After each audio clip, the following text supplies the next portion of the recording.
Hello, everyone. I'd like to welcome everyone here to our video recording and webcast of the Global Forum for Electronic Signature and Forms. We are here together with representation of the major accounting firms. We have Daniel Dzenkowski from PwC. We have Cyrus Daftary from KPMG, Jake Braun from TAINA Technologies, Tom Howgate from Deloitte, and Jonathan Jackel from Ernst & Young. We've actually put together this panel to discuss some of the issues and limitations with the acceptance of both electronic forms of communication and the use of electronic signatures. And we are hoping to gather a group of industry leaders in order to discuss ways we can approach ERSAC and the IRS in order to expand and make it more convenient for the communication of information electronically and the acceptance of electronic signatures. So I want to just kick it off by going through the agenda and then turning it over to Dan to talk about some of the opening comments.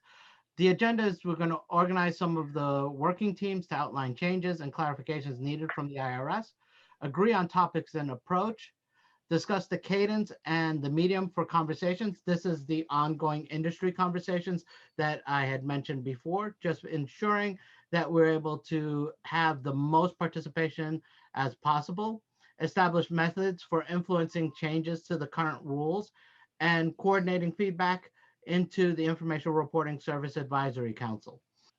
So with that said, I will actually turn it over to Dan. Dan, why don't you tell us about the problem statement and some of the issues around electronic signature today? Thank you, Rasheed.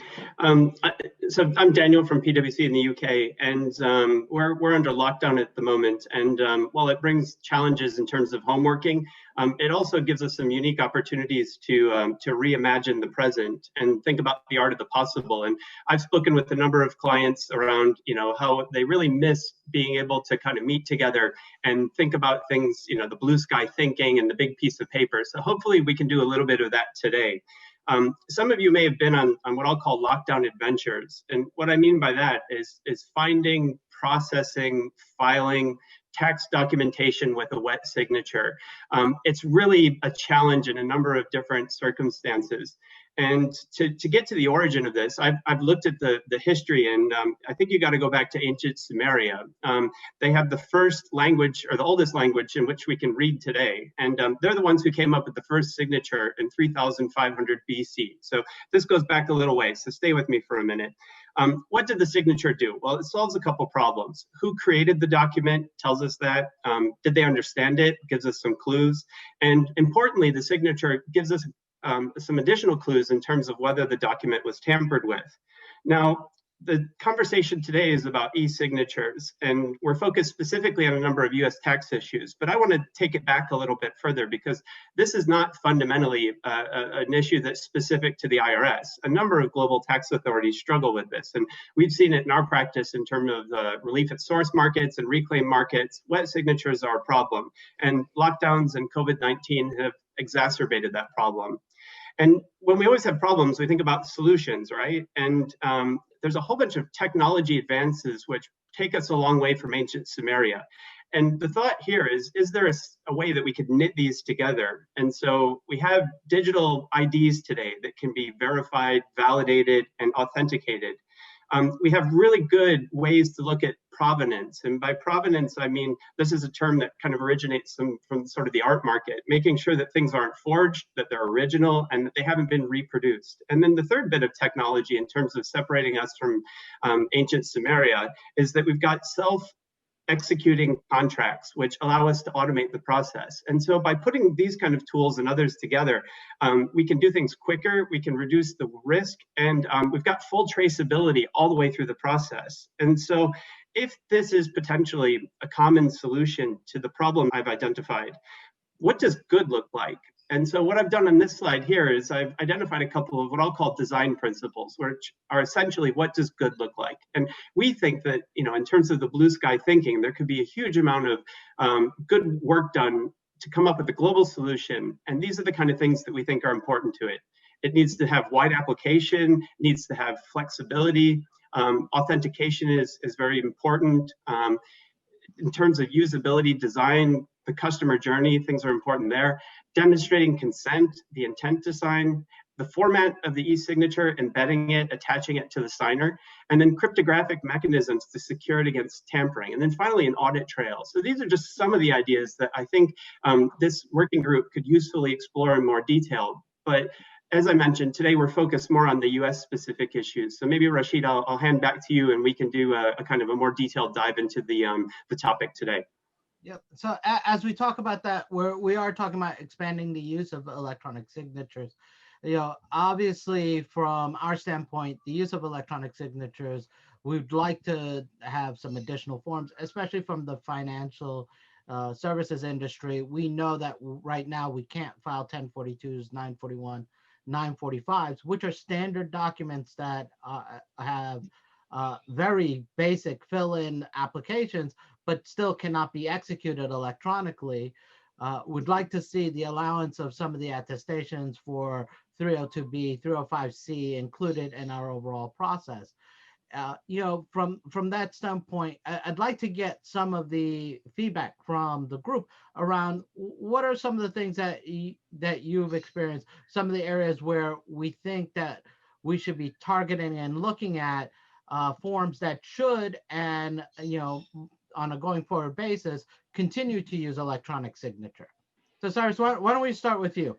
Well, we originally started using electronic signatures, if you will, around the forms W9. We saw it expand to the W8. Then we saw it, if you will, expand to self-certifications. But I think, COVID and using Dan's, kind of opening remarks there about the opportunity for us to kind of reimagine, the opportunity and how can we potentially ingest and expand the use of electronic forms and signatures.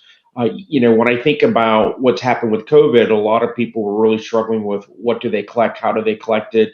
They're not necessarily in their offices if it got mailed in, and is there a more efficient way to capture documents electronically? And of course, those that require the signature, how do they go about doing that? So, I would really love to see us expand the opportunity around 305C certifications. I know we're going to get into it. I think 1446 gives us, ample opportunities to do that.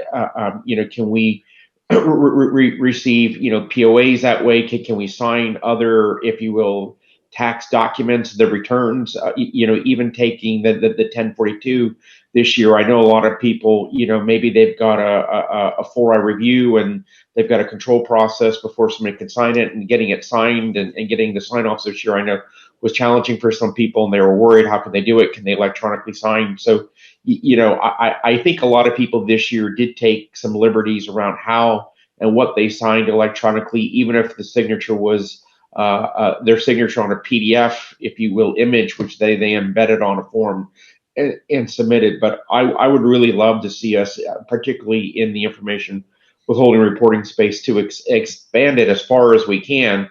Try to use some of the frameworks and infrastructure that already exist rather than trying to reinvent the technology. But that really means then, we need a little support from the IRS. And I think people have to think about how do they want to structure their target operating model to receive and to validate, if you will, the information that was received. And Tom, what are your clients seeing? What have come up in your world? So from my side, it's an interesting mix because a number of my clients over here in the UK, obviously there's this mix between people trying to document under US standards for qualified intermediary purposes versus the ability to use things like self-certifications under the FATCA IJs and the Common Reporting Standard. I think one of the interesting points, and it kind of piggybacks off what Daniel was saying before about the wide application. And the concern for me at the moment and my clients is that there are different standards being applied to all sorts of different IRS forms. So it's not having that consistency of approach to be able to either use electronic signatures or not use electronic signatures across the wide range of the IRS forms. Coincidentally, Tom, it sort of circled my point. I'm just going to stab it right through the heart.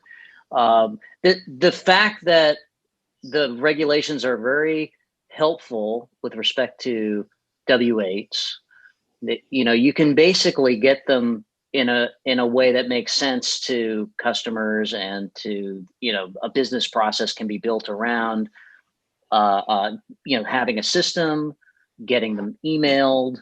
There are ways of cryptographically signing with Adobe or other technologies. That all is fine, and people seem to be adapting to that very well. But on the W-9 side, which in the US, of course, W-9s are the predominant form by a big, big margin. Unless you have a system set up, the rules don't allow you to electronically sign. And, you can, I suppose, make an argument about whether an equivalent to the same kind of signature that's now allowed on a W-8 is allowed on a W-9. But when you're operating on a massive scale, you don't want to be accumulating all these arguments with the IRS. You really want certainty. And so it does create a kind of split market where you can do things on the W-8 side that are probably a little easier than what you can do on the W-9 side. It's kind of interesting that you point that out, and I have a question for Jake in a moment. But from my standpoint, it seems like the more stringent restriction is on the easiest form to execute, right? It's pretty straightforward, has the most basic of information, but has the hardest compliance from a technology standpoint in order to certify that it was executed properly under the current rules. And we'll get into some of the current rules on what is acceptable for W-9 a little bit later in the conversation. But Jake, one of the things I want to get from your standpoint, you've obviously been at some fairly robust institutions.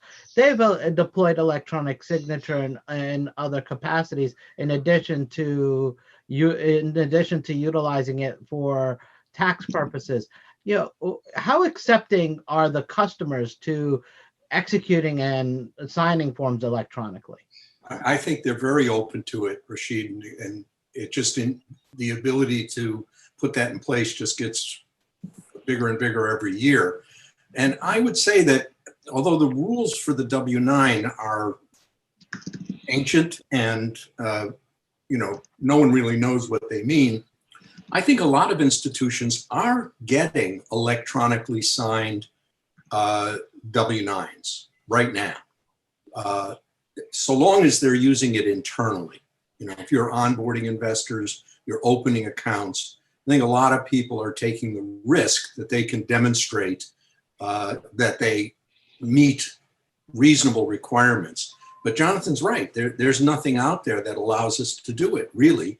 And, the 98 ruling, the 2000 announcement, none of those things are really very easy to implement or even understand. I think one of the biggest shortfalls of the W-9 requirements is that the actual financial institution has to have an electronic system in place, which means that if I am actually interacting with my investment advisor and I electronically sign a W-9 to the investment advisor, there's nothing that allows a financial institution to accept that electronically signed form. And I get a dozen different requests every time they change strategies to sign W-9 forms because of that investment strategy change. Instead of just taking the one that I electronically signed for them and being able to share that across the various institutions. Many of those institutions don't accept it. They say, well, it wasn't electronically signed with us, so we can't confirm the identity of the person that executed it, which is a major flaw in the requirements and in the allowances, because it makes it more prohibitive for you to actually be able to use an electronic signature. So moving along, just to keep the conversation going, we touched on this very quickly around communication under 1446, and within 1446, we have two different. We have the private partnerships, and then we have the publicly traded partnerships, or MLPs, that most people commonly refer to them as. You know, looking at this from a private partnership standpoint, Cyrus, what do you think are some of the major things that we'd like to see happen, and to ensure that we can communicate some of the certifications and get through some of the exceptions related to the requirement to withhold under 1446? Yeah, so I mean, I think, Rasheed, as many people are learning as they digest and work through the 1446 regs, you know, there are a number of different, if you will, certifications that have been introduced, particularly for non PTP transactions. And, you know, in the past, you know, I've always kind of told folks from an information withholding reporting perspective, we sit on three-legged stool. It's documentation, withholding, reporting. We want to collect it up front, and if we collect it up front, we know how to act. If we don't have it, we apply the presumption rules, but the downstream withholding reporting processes work, you know, as they need be, and we can always correct it. You know, what the challenge, I think, around 1446 F is, and particularly with respect to the non-PTP transactions, you know, there are a number of different, call it certification statements, notices, whatever you want. But these documents are going to be required to be collected at a particular time or within a specific time period, whether it's 10 days, whether it's 30 days after a transfer, what have you. And, you know, your failure to collect and or provide this, you know, could ultimately result in the inability to, if you will, avoid a withholding. So you know, the challenge is now you need documentation, not kind of before or after the fact, but you need it at a particular time, and you're not going to necessarily be able to cure it. So I do think, you know, folks are going to have to think about, how do I collect this? Can I collect it electronically? Particularly because it's going to be more transactional based. I think we are going to want to collect it electronically too, if we can, and want to be able to store it and track it. Because I'm sure when the IRS starts auditing this, you know, they're going to really be looking at some of these timelines. They're going to be looking at what's been collected, and so I think to the degree that the government would, you know, be open to expanding it to cover these types of certifications or statements would be really useful. Again, you know, it's expanding it well beyond the W-8s, but you know, all these things are interrelated to help a withholding agent, if you'll manage their due diligence and withholding obligations at the end of the day. Yeah, and I think you touched on something that was very key to the conversation. It's about timing. A lot of these require that certain things get executed in a specific time frame, which almost creates a reliance on being able to send that information electronically, because although postal services have gotten better, when we're talking about sending things internationally, which is where most of these clients sit, outside of our local, our own country, that creates some delays in trying to put a wet ink signature to a statement and then sending it over and then meeting the deadlines. You know, in a lot of cases, what you end up happening is clients or firms and institutions executing the withholding and having to go back and make an adjustment, and making those adjustments just make it very messy. One, from recording what period the actual withholding or deposits have taken place in order to either adjust for any of the forward periods. Plus, if you're talking about year end, having to go back to the IRS and make an adjustment after year end. As we all know, it's getting harder and harder to get a refund or carryover credit from the IRS these days. So timing becomes critical. And you're exactly right. And just assume you're triggering a VAT happens to be on a Friday, for example, right? I'm sure people aren't going to be able to get a letter out Saturday or Sunday. So if they don't get it out till Monday, you know, it's got to arrive to someone. They've got to respond to it, get it back for Friday, because then you've got the weekend. You've lost 4 days out of those 10 days of that triggering event. So I absolutely agree with you. I mean, time, you know, these small windows can really hurt now. So the ability to capture electronically would be much more valuable and efficient. And look, there's the other aspect of this. The cost to carry physical documentation in-house has gotten very expensive. Most firms don't even give you filing cabinets to store this information anymore. In my former life, they had started actually getting rid of all the filing cabinets so that they can make room for lockers so that people have flexible workspaces and can be able to move around. So, if you have no place to store this, you have to essentially scan it. And why would there be such a difference between storing a scanned version of a wedding signature versus an electronically received document? To me, they should be treated as one and the same. Any other comments? Yeah, well, I'll just jump in and maybe back up one. On the timing, there's a kind of interesting passage in the preamble to these regs, which, by the way, haven't actually been officially published. This is sort of an official leak that we've all been discussing because the IRS put it out, but it hasn't been in the Federal Register. So in the preamble, there is this process in the non-PTP world where if the transferee, the buyer, doesn't do the withholding, and the partnership sort of figures out that they haven't done sufficient holding, the partnership is supposed to withhold that on any distributions that go to this new partner in the partnership. And so there's a process of immediately following the transfer where the buyer is supposed to hand the partnership a stack of documents that says essentially, see, I did it right. You don't have to withhold on me. And if the partnership agrees, everything's great. If not, there might be some withholding. And the preamble says, well, you have 20 days to make the deposit after the transfer. And you have 10 days to give the partnership the documentation that you're relying on. So that gives you 10 whole days to hear back from the partnership and make sure that you don't have a withholding liability.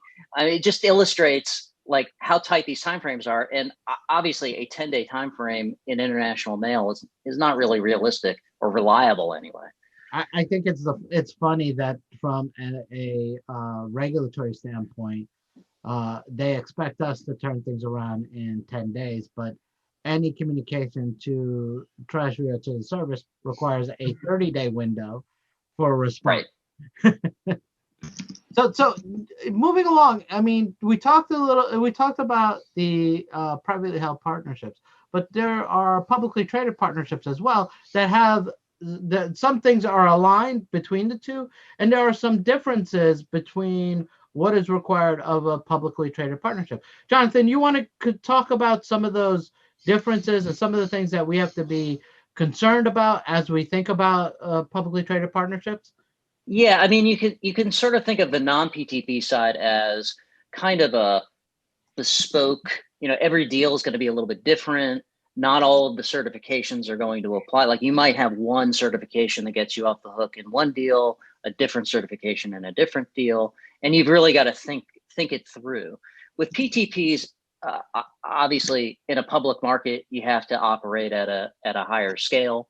And it's much more cookie cutter. We treat everybody the same for a particular transaction with a few little variations, but for the most part, everybody's treated the same. So to get out of withholding, as in a lot of areas, the main exceptions are around documentation.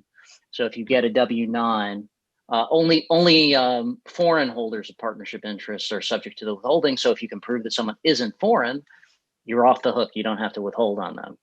And there are certain foreign holders or foreign sellers who are also off the hook. In the PTP world, the IRS is going to open this up to QIs. So a QI that's a withholding QI will not be withheld upon. They'll do the withholding. And there are also a couple of other exceptions for dealers. So you do a huge number of PTP trades because you're hedging all your stock loans. And if we withheld 10% every time, you just couldn't do that business. So there's an exception that basically says, if you're a dealer, we'll get you off the hook. Just give us an ECI with the right certifications on it. And there's also a treaty exception. I think this is a bit of it's going to be so rare in the PTP world that anyone can get off the hook on the treaty. We'll have to see what the instructions say. One of the things the preamble says is that this will be handled in the instructions. So we'll see what you have to say on a W-8 to get out of it, but we don't expect that to be very significant. And then the other significant way of getting off the hook is through a publication by the partnership of what's called a qualified notice. And again, I think these are going to be pretty rare. The partnership might say less than 10% of our assets. If we sold all our assets, less than 10% of the gain would be effectively connected gain. These PTP, like you said, MLPs, these are mining, oil extraction, things like that, where there's physically a location in the United States. We really wouldn't expect there to be no permanent establishment, which would be the hook for getting a treaty claim. Just in terms of the treaty claim, I've gone through quite a few treaties in my day and looking and analyzing treaties. Most of the treaties don't give a specific exclusion for partnership income.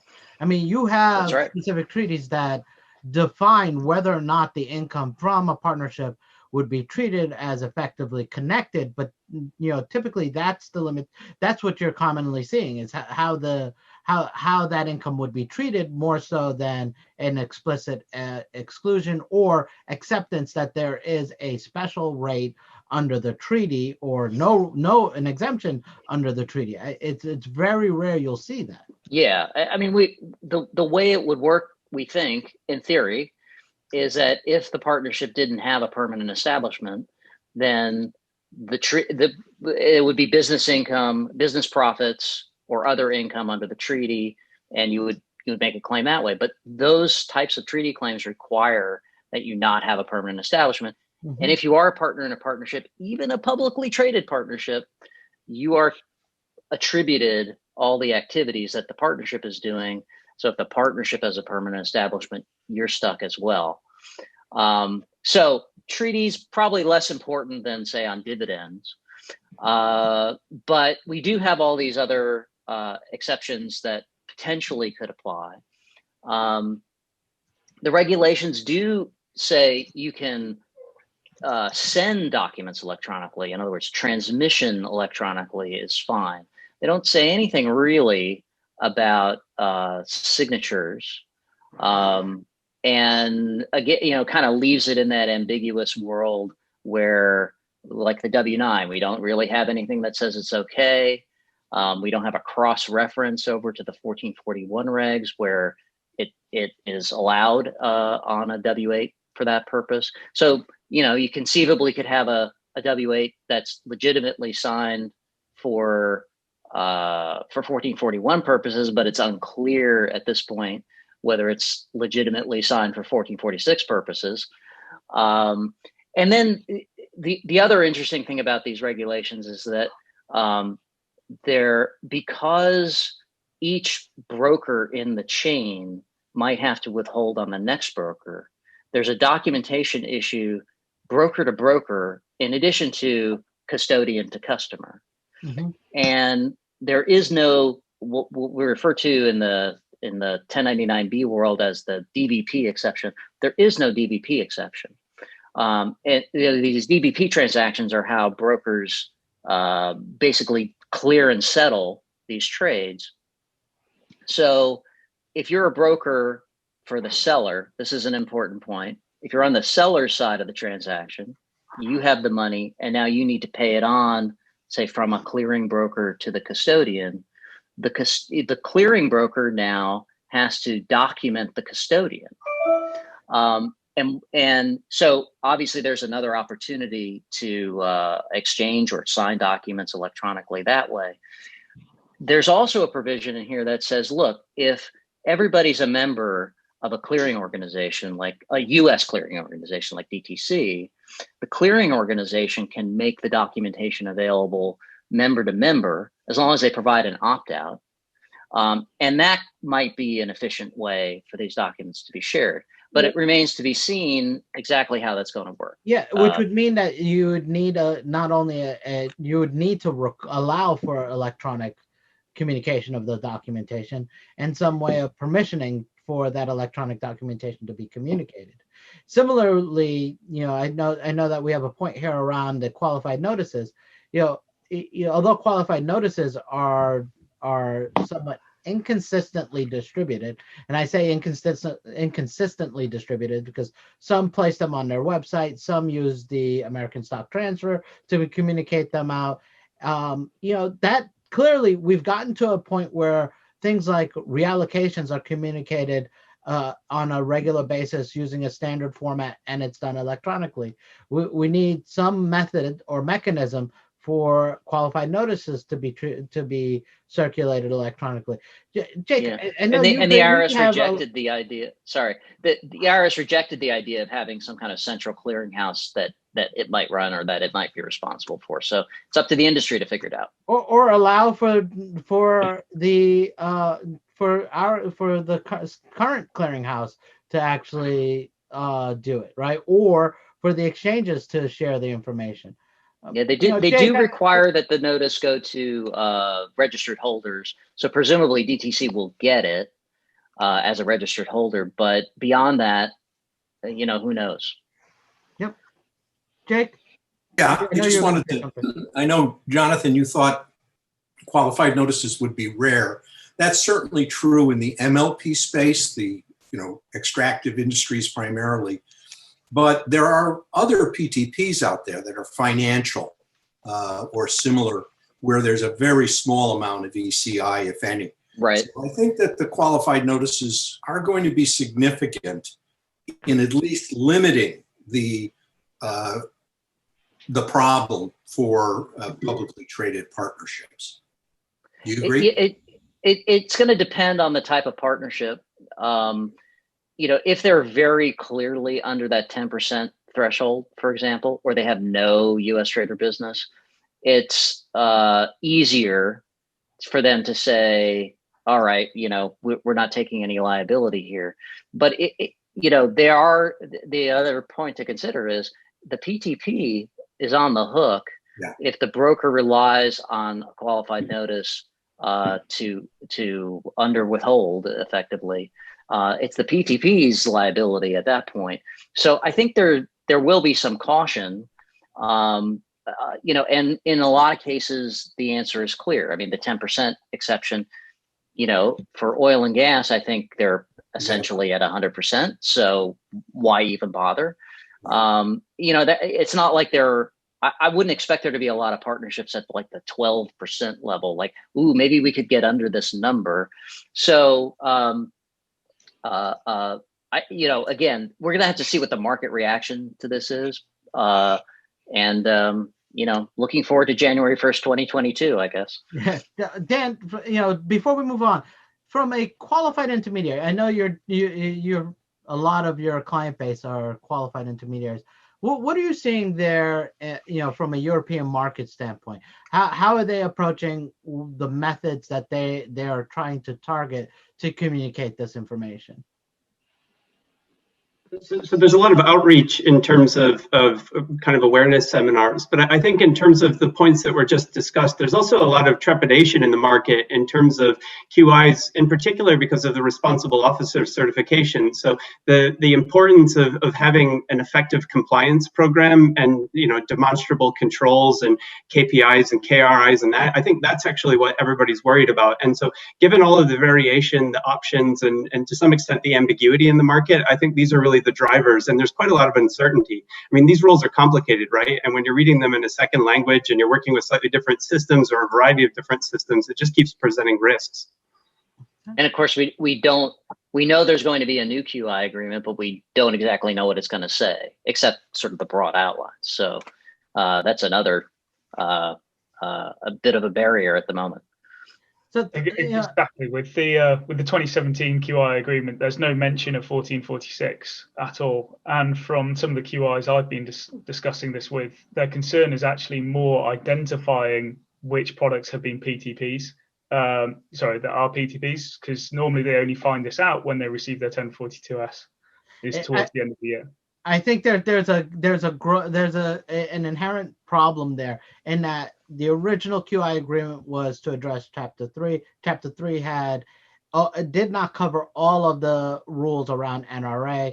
They've now they've expanded that to FACA. Now you're starting to see, maybe we should have the QI agreement cover things under 1445 and 1446, because there still aren't any mechanisms under those two regimes to allow for the communication from the QI in order for people to get relief and it essentially becomes the ownership of the last U.S. broker in the chain to ensure that they have enough evidence around the withholding that it's taken place.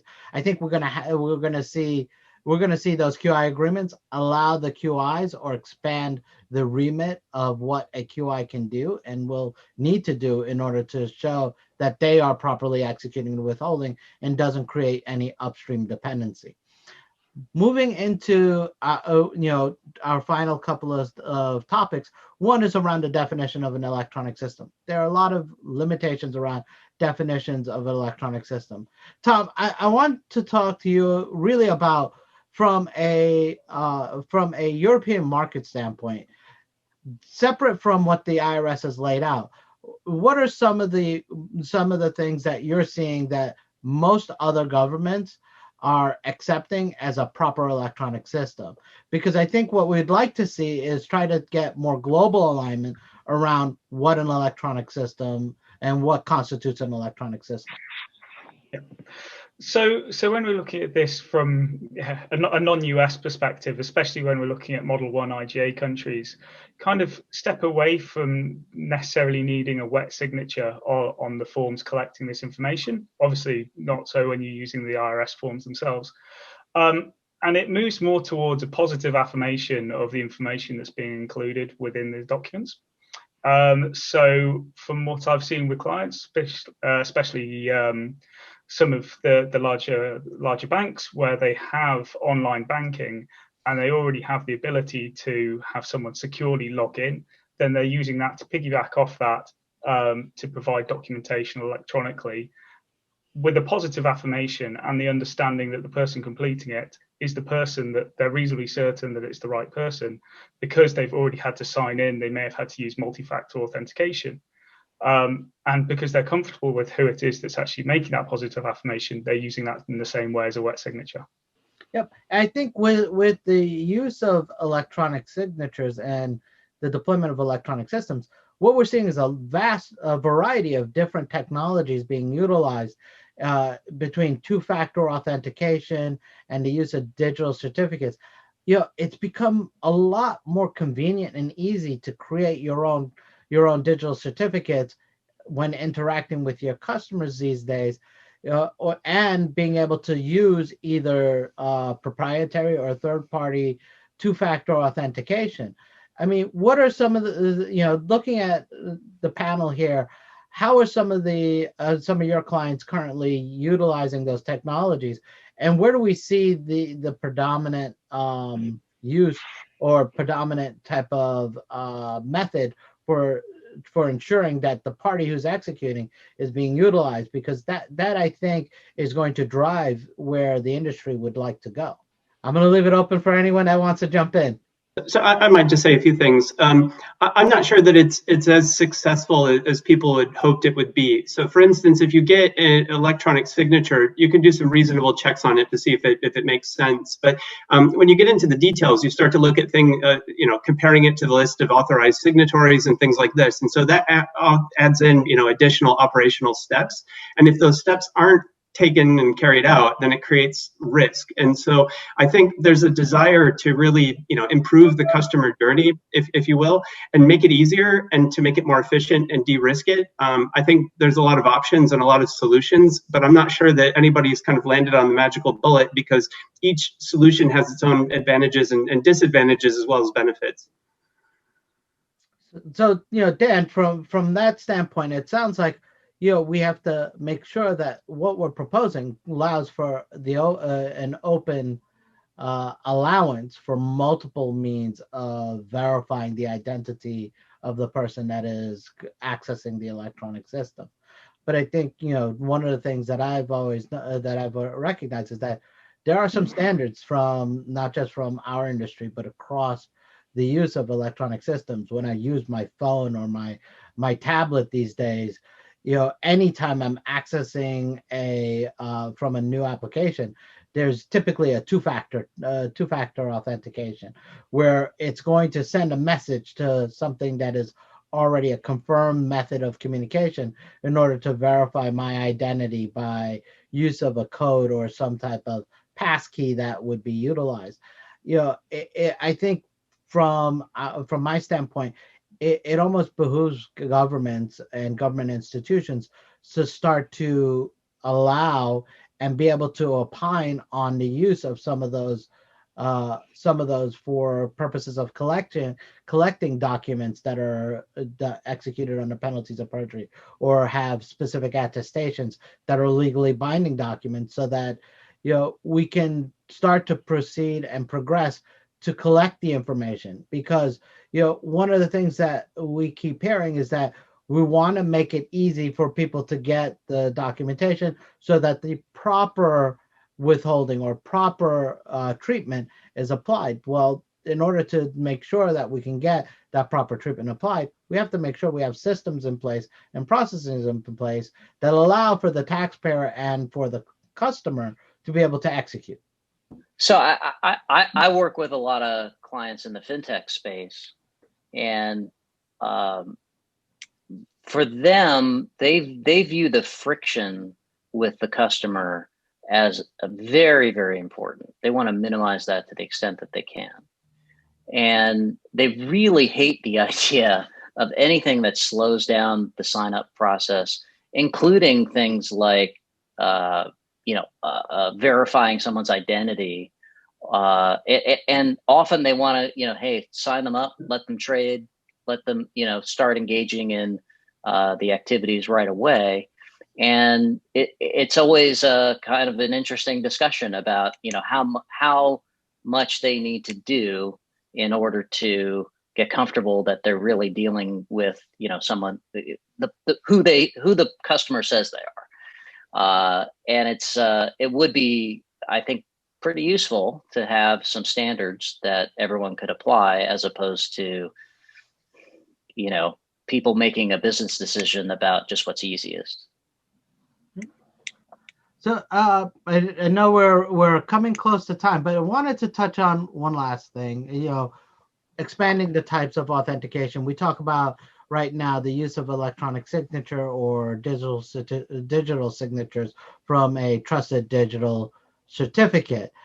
Jake, your thoughts around what, from your experience, what would you expect to see as being acceptable and expanding the types of authentication for use of tax documentation and other types of supporting documentation that we need from a financial services standpoint?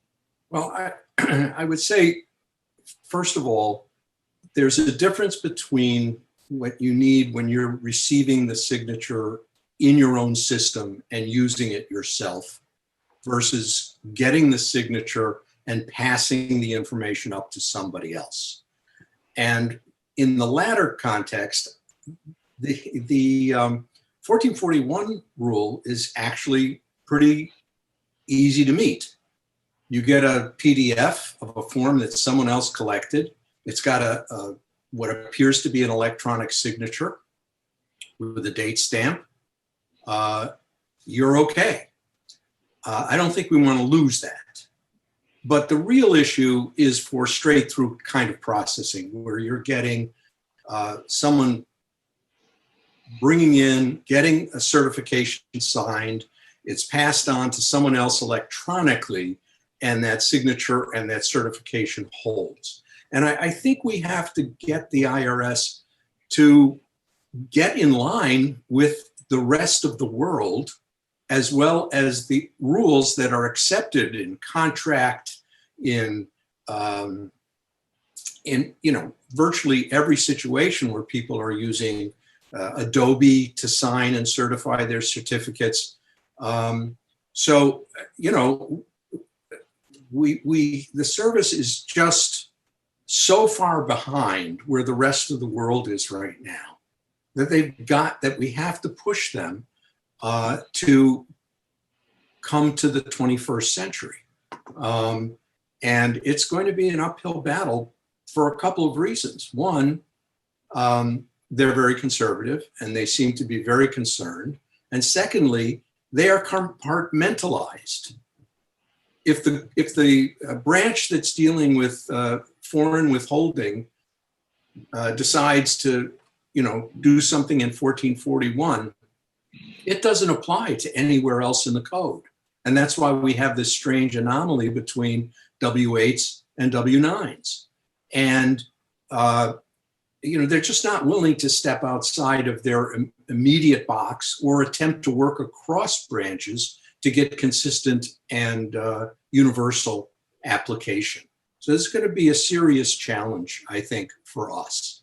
But, we need an electronic signature process that's consistent with the e-Sign Act and other non-US rules. And we need the ability to certify digital signatures and pass them on. We're going to be battling form by form, branch by branch in the United States to get these things accepted. Any other comments before we get to closing? I'd just like to add something on a point that was raised in the slides earlier around the temporary deviation around allowing electronic signatures in certain tax forms. And really, I think that highlights 3 points that we've covered off already. First one that Jake just mentioned is very siloed. There's a very specific list of forms that this deviation is allowed for. So again, as you said, going to have to slowly get that expanded to cover off different forms. The IRS have mentioned that they're looking to use e-signatures. It was previously for early 2021 on forms like the 2848 and the 8821. So slowly expanding the scope of that. Second one, again, within the deviation, is it talks about the use of electronic or digital signatures, but then goes on to say that can appear in a number of forms when printed and created through different technologies. And it doesn't actually give any specific technology requirements around what counts as an electronic or a digital certification signature for these cases. But does go on to confirm that DocuSign covers off certain encryption techniques.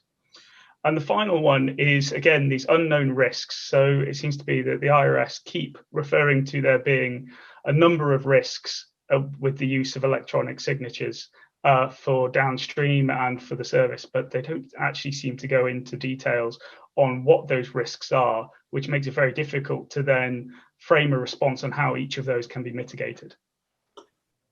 Rasheed, this is Jake again. I think what we really need, and the purpose of this webcast, is to mobilize the industry and for participants to come in with feedback, as we say at the bottom of this slide, and recommendations, both as to the actual criteria, but also the strategy. What's the best way? We know who we're dealing with, okay, in different branches. What's the best strategy to get what Tom has just suggested, which is an expansion and of this temporary rule to more forms and actually making it permanent and getting more guidance on the question of what's an acceptable, how to mitigate the risks that they're concerned about. Any other comments? So, look, I would like to thank our panel for joining us today. I think, Jake, you summarized it great. The expectation, we'd love for people to share this webcast and be able to join us as we set up a working group to talk about these issues, come up with ways and drafting papers that we can present to people in order to try to expand the use of both electronic systems and electronically signed documentation so that there's greater acceptance, greater flexibility, and it also will help resolve some of the need for and delays in trying to get the proper execution of withholding, the proper documentation, just try to streamline the process so that it's a more efficient and effective method for communicating and collecting information, both from our customer and also ensuring that we can get counterparty details about our customers a lot easier and in a more streamlined manner. I'd like to thank Dan, Cyrus, Jake, Tom, and Jonathan for joining me. I will be publishing a copy of the presentation with the details along with this webcast. The last two slides of the presentation will have contact information for all of the panelists and participants, so that this way, if you wanted to reach out to your local contact or one of these contacts, the information will be readily available to you. Additionally, if you'd like to join the working group, we will be publishing a link for people to come in and register to participate in the working group.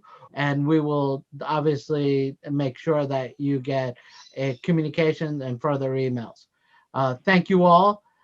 Thought this was a really great session. Talked about a lot of good subjects, a lot of good topics, and hopefully we could move the needle on this and make sure that the industry gets what it needs. Thank you.